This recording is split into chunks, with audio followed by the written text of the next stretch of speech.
Número 1. Assassinato de um aristocrata. Jorge Machado foi assassinado na noite de domingo. Tinha outras 5 pessoas na sua casa. A esposa do Sr. Machado, será que foi ela? O seu cozinheiro pessoal, um mordomo, uma empregada doméstica e um jardineiro. Todos contaram ao detetive Souza o que eles estavam fazendo naquela noite. A senhora Machado estava lendo um livro perto da lareira. O cozinheiro estava fazendo o café da manhã.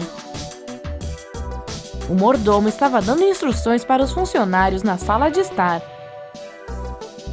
A empregada estava lavando a louça. E o jardineiro estava regando as plantas na estufa. Após todas essas conversas, o detetive prendeu o assassino. Quem era o assassino e como Souza descobriu o criminoso? Você vai conseguir resolver essa charada em 15 segundos? Se você precisar de mais tempo para considerar o caso, você pode sempre pausar o vídeo.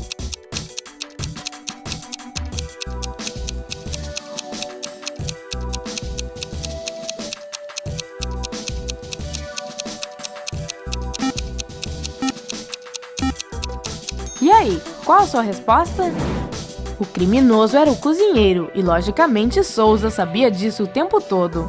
O assassinato aconteceu durante a noite, mas ele disse que estava preparando o café da manhã. Ele precisava prestar mais atenção nas suas palavras.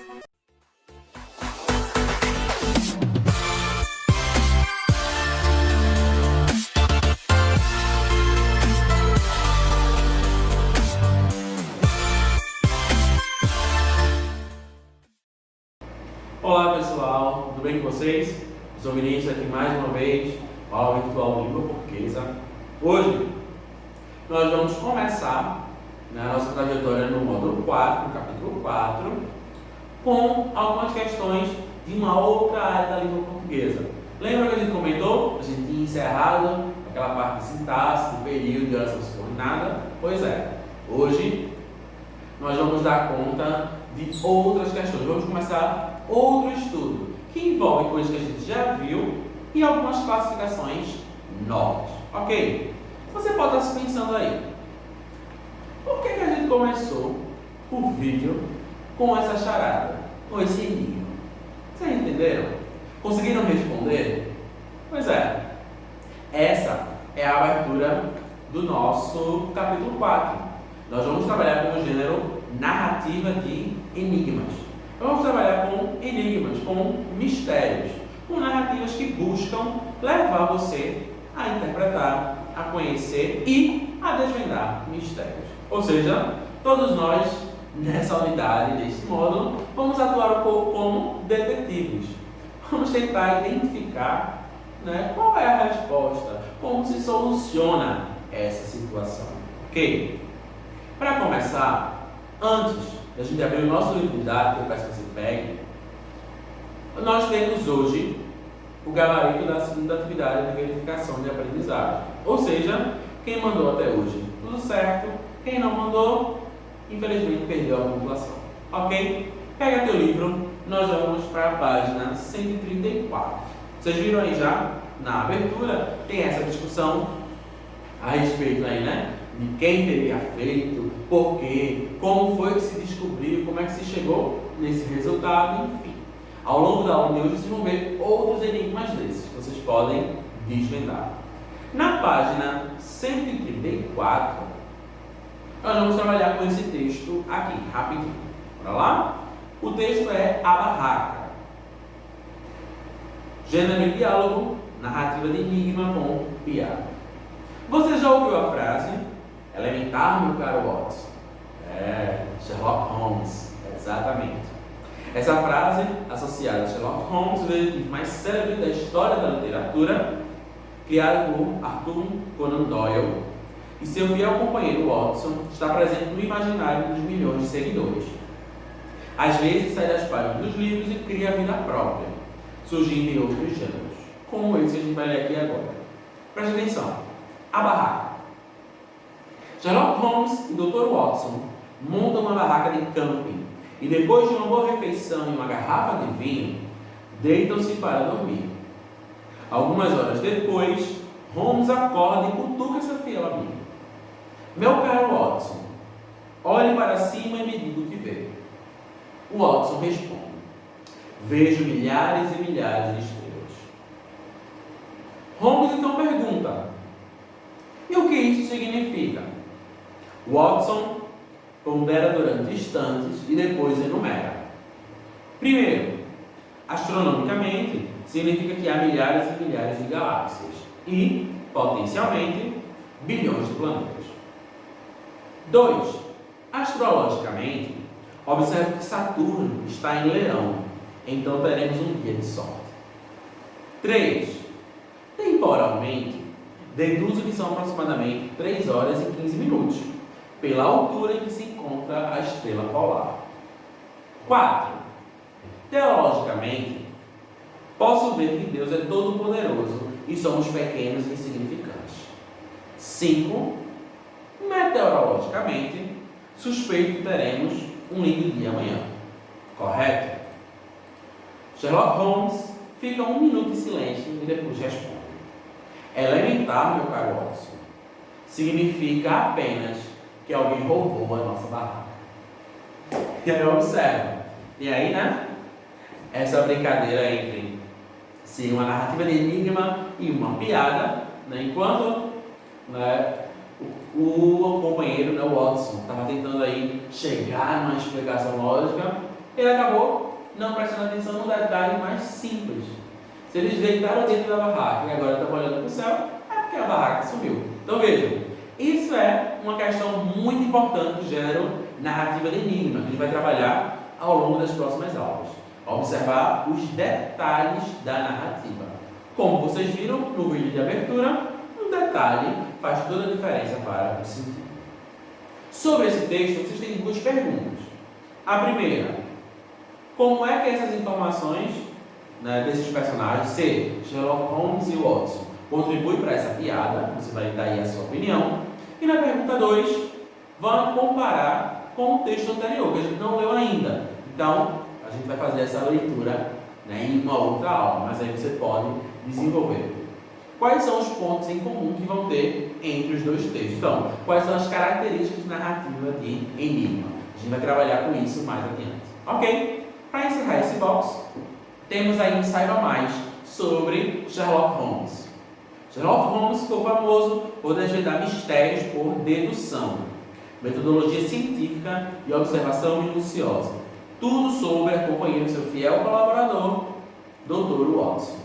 Seus casos mais famosos estão narrados nos livros O Estudo em Vermelho e O Cão dos Baskerville.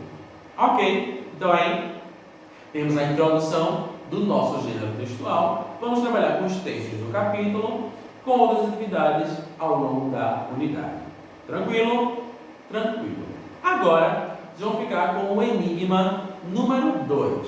Então, preste atenção, assiste, dá uma pausa se você consegue desvendar antes de aparecer a resposta. E aí, a gente volta com o nosso conteúdo gramatical da aula de hoje. Número 2. Assassino pateta. O detetive estava falando com um médico em uma sala de espera quando um homem desesperado correu para dentro e gritou: "Alguém atirou na minha esposa!" O detetive pediu para que o homem contasse tudo o que aconteceu. O homem, o Sr. Tiago, disse que estava no trabalho quando sua empregada ligou dizendo que algo horrível havia acontecido à sua esposa e que ela estava na UTI. Ele desligou imediatamente e correu para o hospital. Quando o Sr. Tiago terminou de contar a história, o detetive o prendeu por tentativa de assassinato. Por que ele fez isso? O detetive consegue ler mentes? Qual a sua opinião? Você tem apenas alguns segundos para resolver.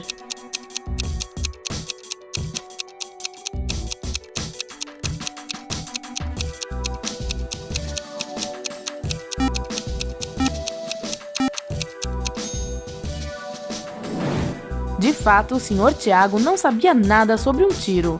A empregada apenas falou que algo terrível havia acontecido com a sua esposa. Ela não mencionou nada sobre armas de fogo. E então, Conseguiram desvendar nosso segundo enigma, nosso segundo mistério de hoje? Pois é, preste atenção nos detalhes. Eles fazem toda a diferença. Ok, muito bem. Agora, nós vamos começar a nossa trajetória nos estudos que vão falar sobre as palavras que formam a nossa língua. Esse estudo ele já foi iniciado bem lá atrás, no sexto ano, sétimo ano, porém de um ponto de vista diferente. Nós começamos a estudar as classes gramaticais. Lembram? A gente estudou substantivo, adjetivo, artigo, numeral, pronome, conjunção, interjeição, todas elas. Muito bem. Todas essas classes gramaticais estão no nível da morfologia. Morfologia é o estudo das palavras da língua portuguesa, de como elas se formam, ok? Das formas das palavras. Muito bem.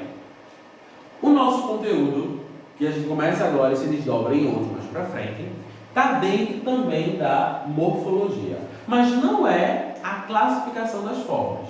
A gente não vai estudar o que é um substantivo, o que é um adjetivo, o que é um pronome. Não. Isso tudo já foi estudado antes, já devem estar craques, já devem estar carecas de saber, ok? Nós vamos estudar a morfologia sob o ponto de vista da formação das palavras.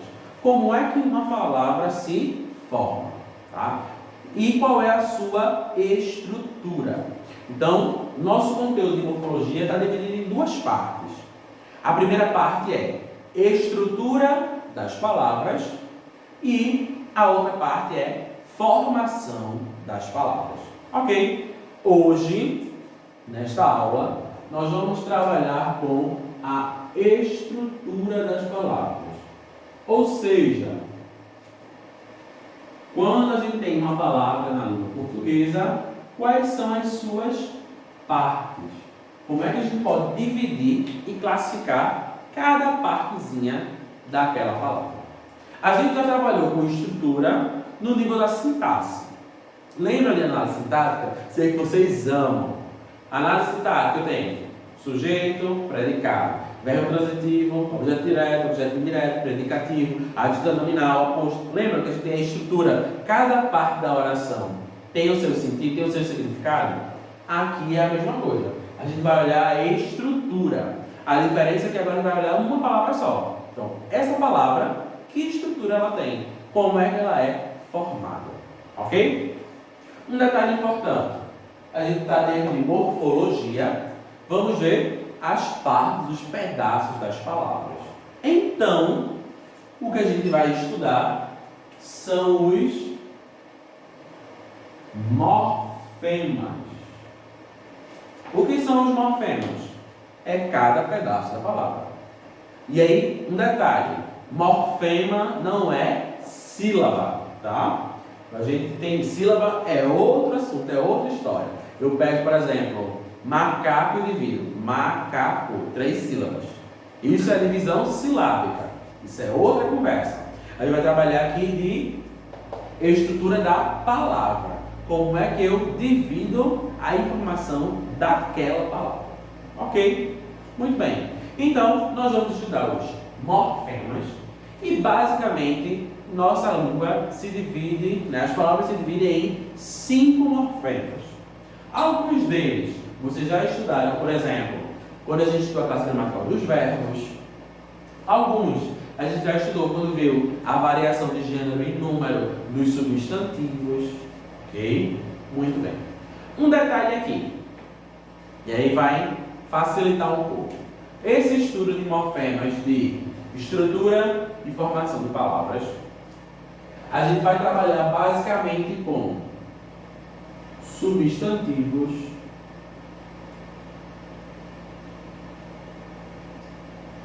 adjetivos,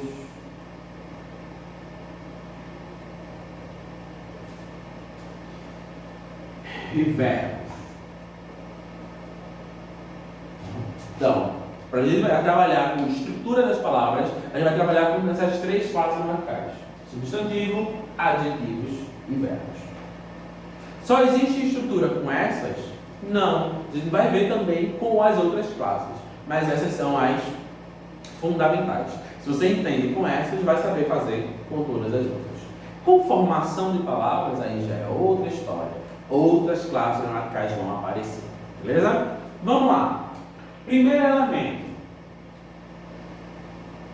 A gente vai chamar de radical. E aí, se vocês estiverem lembrados, a gente estuda isso, né, quando estuda a classe gramatical dos verbos. A gente diferencia lá. Como é que eu sei que o verbo é regular ou irregular? É por conta do radical desse verbo. Como é que eu sei se esse verbo está no presente, está no indicativo, no subjuntivo? Enfim, a gente analisa essas questões. Então, tanto radical como vogal temática, como desinência, a gente já estudou na classe gramatical dos verbos. E aí, fica mais fácil relembrar e retomar isso, tá? O que é o radical? O radical é a base. Ou seja, é a informação básica daquela palavra. É aquele item que vai estar sempre presente para me dar o significado daquela palavra. Lembra lá com os verbos regulares e irregulares que o verbo é regular quando o radical ele se repete, ele está igualzinho em todas? Pois é. Tanto para os verbos quanto para adjetivo e para substantivo, o radical vai ser essa base, vai ser aquele item que vai estar lá presente. E aí vamos usar aqui exemplos. Com a palavra livro. A gente pode, com a palavra livro, ter palavras derivadas. Não é isso? A gente pode dizer livraria, onde se vende os livros. Eu posso dizer livreiro, pessoa que trabalha, né, tem esse ofício. Eu posso dizer livrinho, um adjetivo para caracterizar, para dar uma característica, seja do ponto de vista físico ou do ponto de vista moral. Posso dizer livrinho para desmerecer, para dizer que é menos importante, mas a gente também tem esse sentido. Então, o radical é a base, ou seja, aquilo que está presente sempre naquela palavra. E aí, o que a gente faz? O que a gente observa? O que está repetido? Entre livro e livraria, o que é que eu tenho igual? Do L até o V, até o R, né? Do L até o R, do V não, até o R. Então, livro, livraria, esses dois são iguais.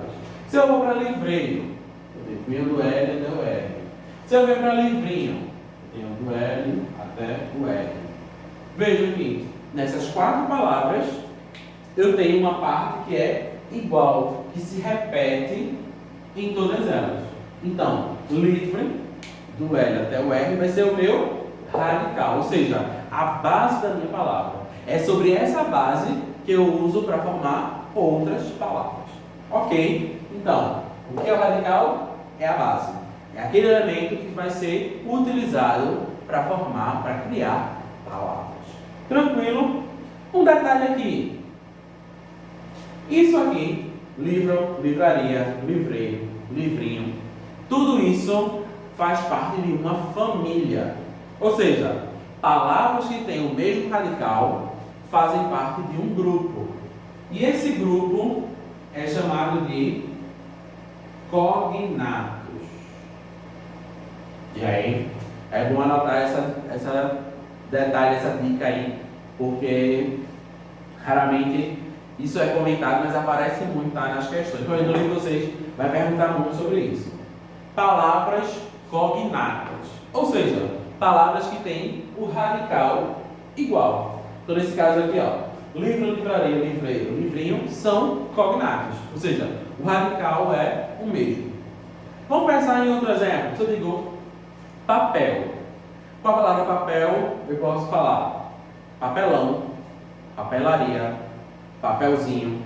Então veja, papel, papelão, papelaria, papelzinho são cognatos. Todas essas têm o mesmo radical, têm a mesma base. Tranquilo? Beleza. Nossa segunda característica são os afixos.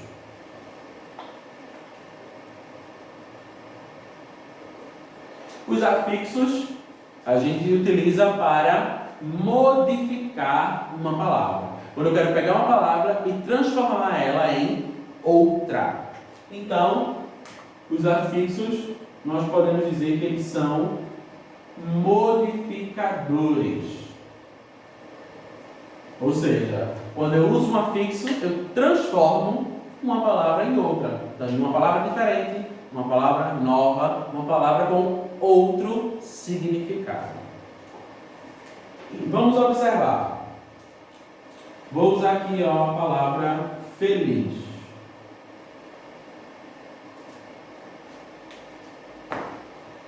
Eu tenho essa palavra, esse adjetivo, e eu posso pegar esse adjetivo e transformar ele em outra palavra, em outra informação. Como eu faço isso? Quando eu uso um afixo. Eu posso colocar um afixo antes da palavra, e aí eu posso colocar aqui, ó, in, então vai ficar infeliz. Eu vejo que já é outra palavra com outro significado. Mas eu também posso colocar um afixo depois. Eu posso chegar aqui e colocar, ó, mente. E agora já ficou um advérbio, felizmente. Veja que já é outra palavra com outro significado. Ou ainda, eu posso colocar afixo ao mesmo tempo, antes e depois. E aí fica infelizmente. Já é outra palavra com outro significado. Então, o que são os afixos? São os modificadores. Quando ele aparece, a gente muda o sentido. A gente vai trabalhar bem muito com afixo no próximo tópico, que é formação de palavras. Eles vão ser bem recorrentes, tá? Agora, o importante é a gente perceber que eles podem aparecer antes, podem aparecer depois, podem aparecer ao mesmo tempo, e eles têm, em função disso, uma classificação. Quando os afixos aparecem antes, eles vão ser chamados de prefixos, e quando aparecem depois, são chamados de sufixos. Isso aí, vocês já devem ter visto e estudado de outras formas, e vai ser bastante importante esse tema agora. Prefixos e sufixos. Aí a gente vai ver que tem prefixo e sufixo, que a gente, por exemplo, usa prefixos. Tem uns que usam hífen, tem outros que não usam hífen, tem uns que juntam com a palavra, outros não. Tudo isso a gente vai ver nas próximas temáticas. Mas aí, os afixos são os modificadores. Cita antes prefixo, cita depois sufixo. Tranquilo? Número 3. O número 3 é uma velha conhecida de vocês, tanto do estudo dos verbos também, quanto do estudo dos tipos de sujeito. São as desinências.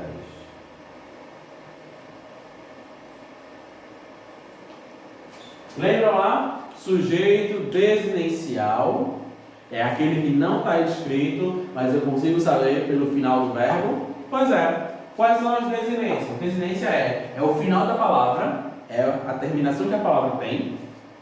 E o papel da desinência qual é? É indicar a variação. Que tipo de variação? E aí a gente vai para as classificações. Se é substantivo, se é adjetivo, variação de gênero e número, né? Masculino, feminino, singular, plural. Se for verbo, tempo, pessoa, modo e número. Então eu vou colocar aqui. Se a variação for uma variação nominal, né? Se for uma desinência nominal, eu estou falando de gênero e número.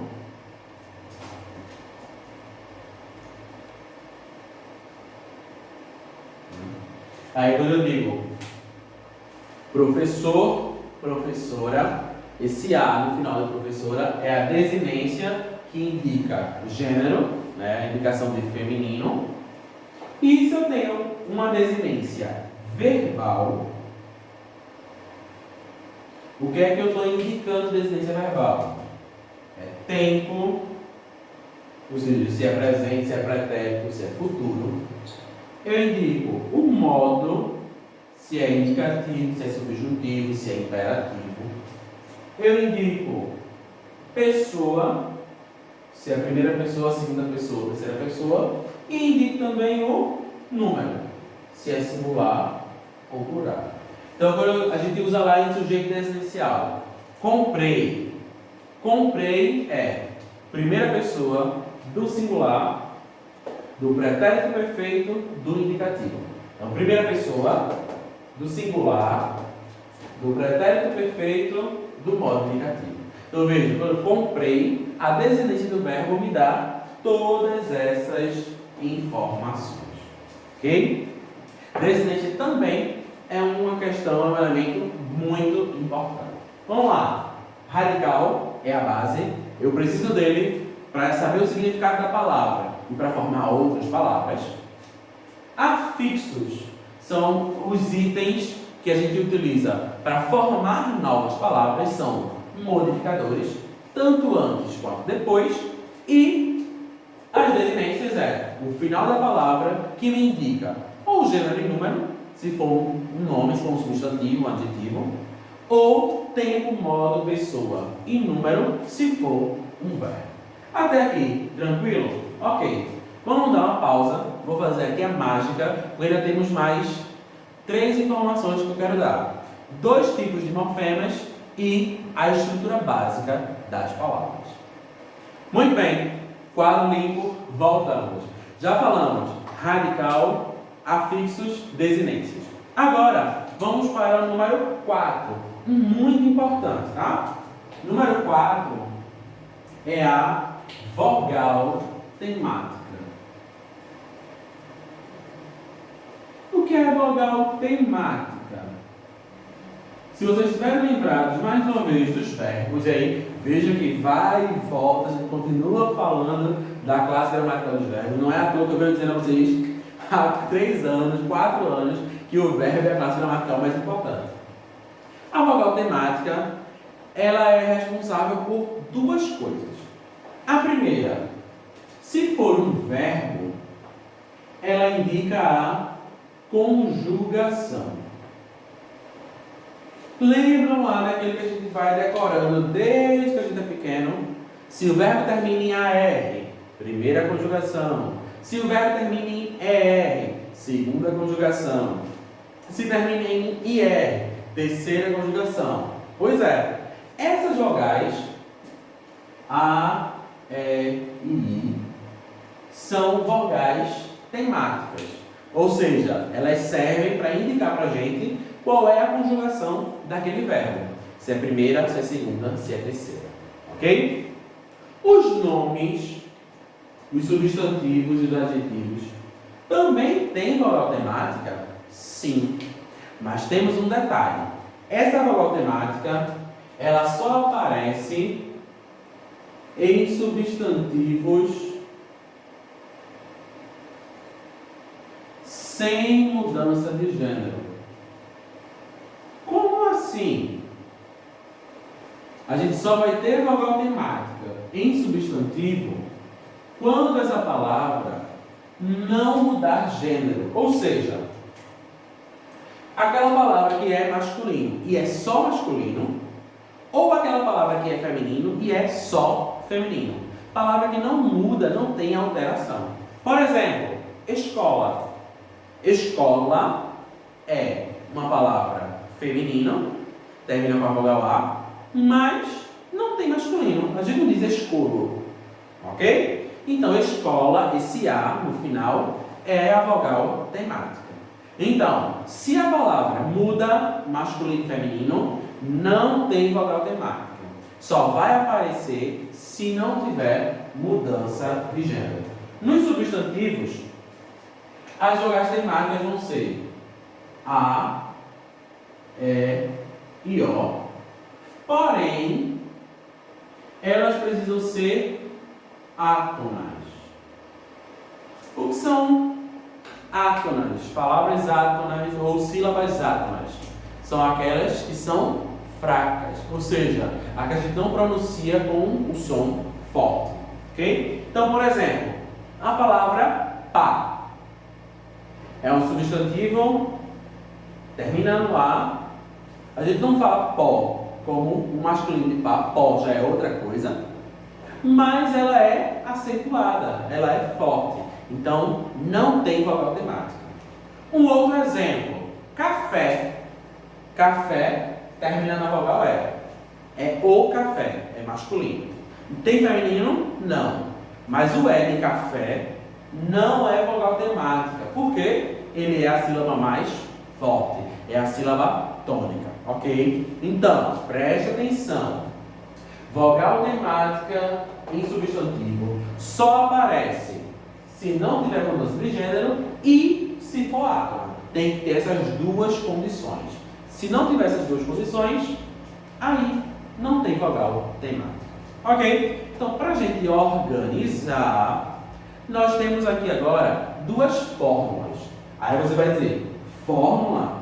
Eu estou em aula de matemática, de física, de química para ver fórmula? Tá não, mas... Opa, quem esse feio foi esse, hein?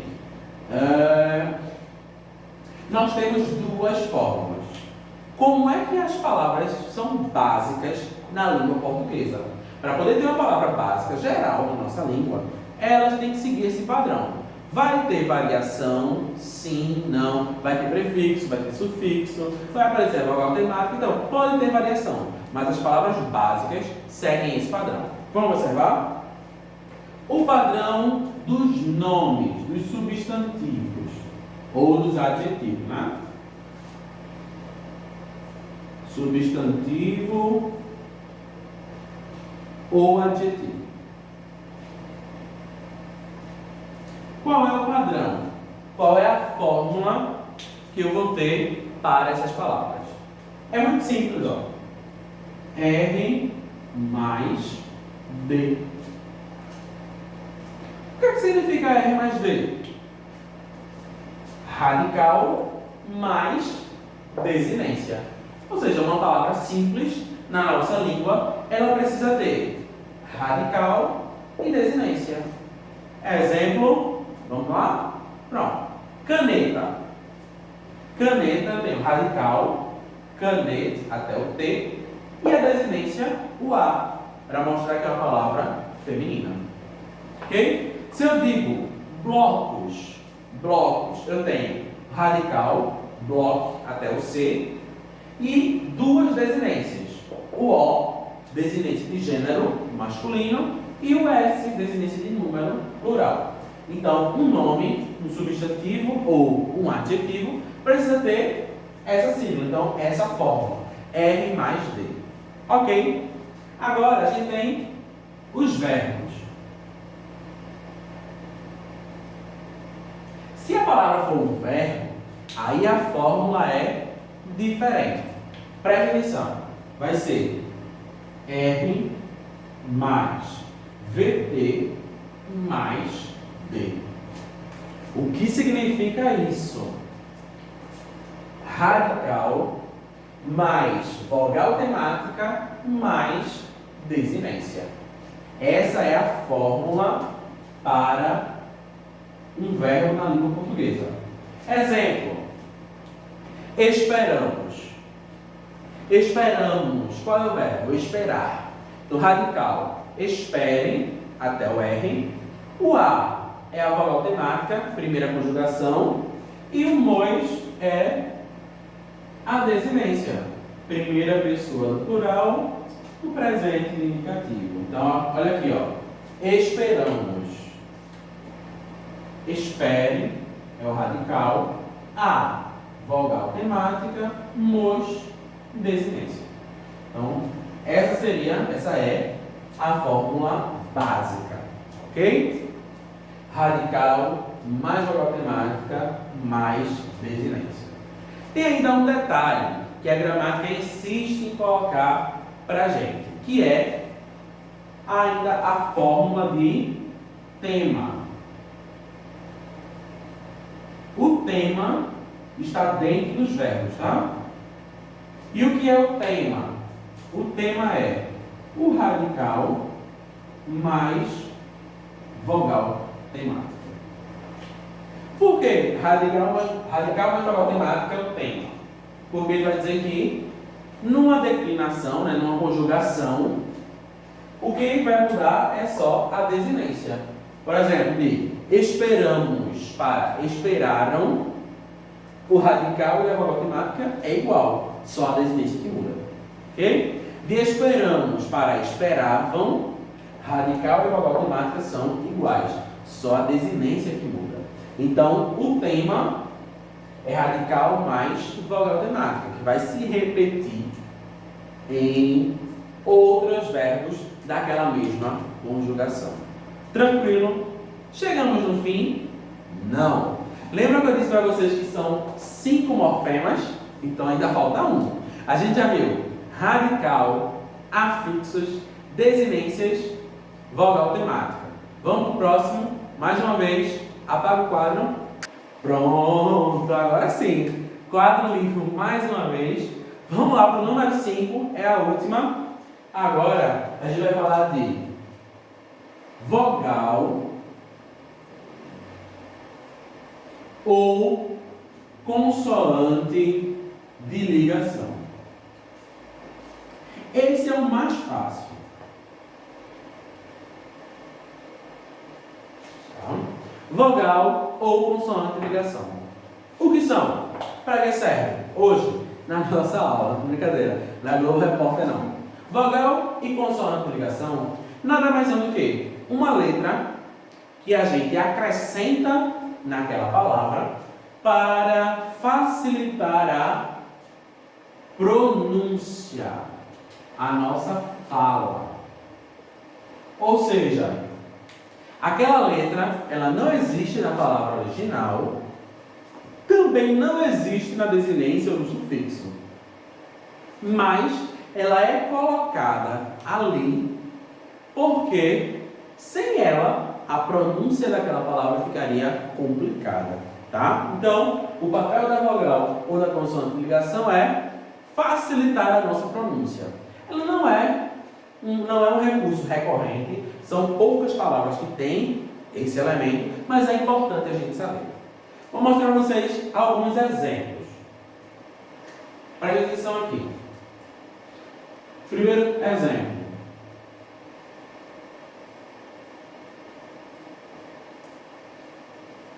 A palavra chaleira, né? Chaleira, aquela panela utilizada com um fim específico, né? Ferver a água, enfim.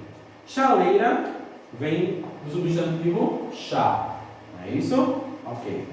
A gente tem o sufixo, que é eira, que é usado aí para a formação de, né, palavras com uma função, né? Chaleira, frigideira, torradeira, cuscuzeira. Então veja que esse sufixo ele é recorrente para dar essa ideia. E aí tem chá, é a palavra original, eira é o sufixo. E esse era aqui no meio? É para quê? Ele é simplesmente para facilitar a pronúncia. Se ele não existisse, a palavra seria chaeira. E aí, o que é que foi feito? Foi acrescentada essa letra, que nesse caso aqui, né, é uma consoante de ligação, para facilitar a nossa pronúncia da palavra. Apenas isso. Vamos ver outro exemplo.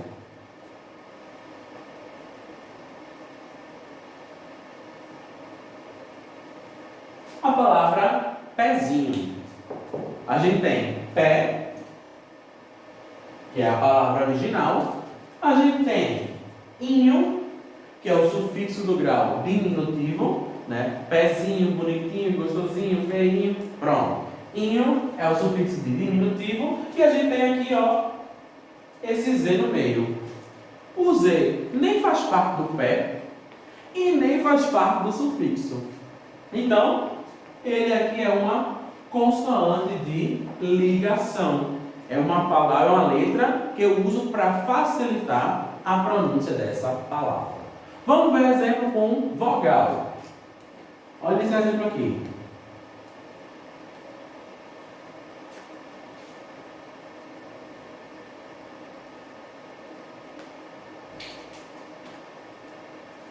A palavra gasômetro. A gente tem a palavra original, que é gás. a gente tem o sufixo, né, metro, que tem a ver, né, com medição, com medir, né? Termômetro, gasômetro, enfim. Então, esse sufixo tem a ver com isso. E temos aqui, ó, a vogal O, que está aqui no meio para facilitar. Se ela não existir, seria gásmetro, né? Então, ficaria estranho, gásmetro. Então, gasômetro, esse O serviu aí para formar essa palavra. E veja como ela é importante, que além dela facilitar a pronúncia, ainda recebeu o acento, recebeu ainda a sílaba tônica. É gasômetro, não é gasometro, é gasômetro. Então veja que a vogal de ligação, ela é importante. Nesse caso aqui, até sílaba tônica é. E por fim, tem mais um exemplo.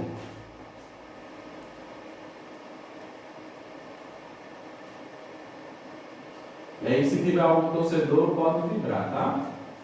Alvirrubro. Alvirrubro, aí, né, representado pelas cores branco e vermelho, né, torcedores do Náutico, para aqui para os pernambucanos. Também tem a vogal de ligação. A gente tem alve, que é de alvo, branco, né?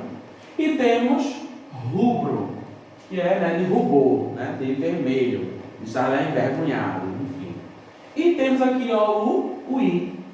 O I também é uma vogal de ligação. Está servindo para juntar alve, de alvo, com a palavra rubro. Então, alve e rubro tem também uma vogal de ligação.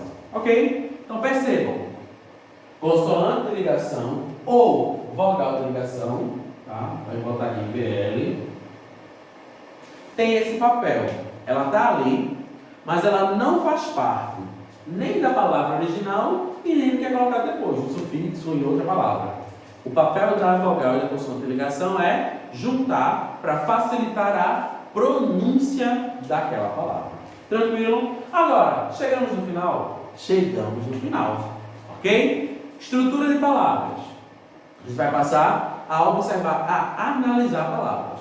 Vamos identificar qual é o radical, qual é a desinência, qual a vogal temática, se tem afixo, se não tem afixo, se tem vogal de ligação, se tem consoante de ligação. Então, nosso estudo agora vai ser a análise de palavras. Ok? Vou deixar para vocês a indicação das páginas desse conteúdo que está aí mais detalhado com outros exemplos que podem facilitar ainda mais sua compreensão nas páginas 135 até 141. Nessa sequência, tem toda a discussão de morfologia, de morfema, todas essas classificações para vocês analisarem, lerem, incluindo questões de atividades também. Beleza? Então, ficando por aqui, como eu disse, o gênero textual enigma continua. Essa discussão de estrutura de palavras continua e a gente vai associar com formação de palavras, que é outra classificação. E aí, a gente se encontra na nossa próxima aula virtual. Vocês vão ficar aí com o gabarito da ficha 2 e em seguida mais um enigma para vocês descobrirem. Eu espero que vocês consigam acertar a resposta e deixem aqui nos comentários. Ok? Até a próxima. Tchau, tchau.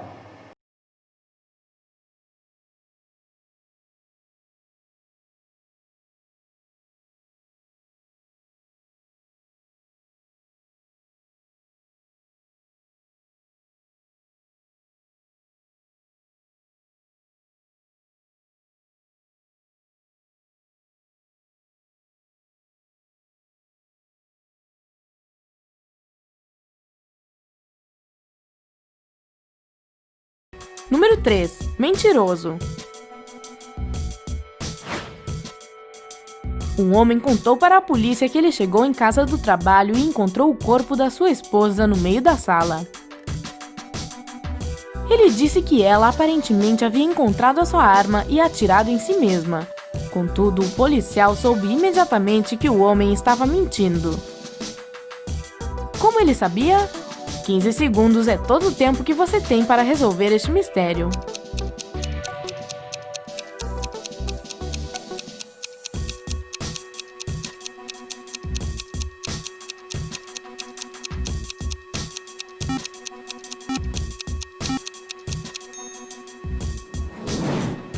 policial percebeu que o homem tinha um coldre de arma vazio anexado ao seu cinto. Isso significa que ele estava prestes a pegar a arma ou que ele a carregava sempre consigo. A primeira opção não poderia ser verdade, pois ele disse que estava chegando em casa do trabalho e a encontrou morta. E é por isso que o que nos restou é a última opção, o que prova que, na verdade, o homem atirou na sua esposa.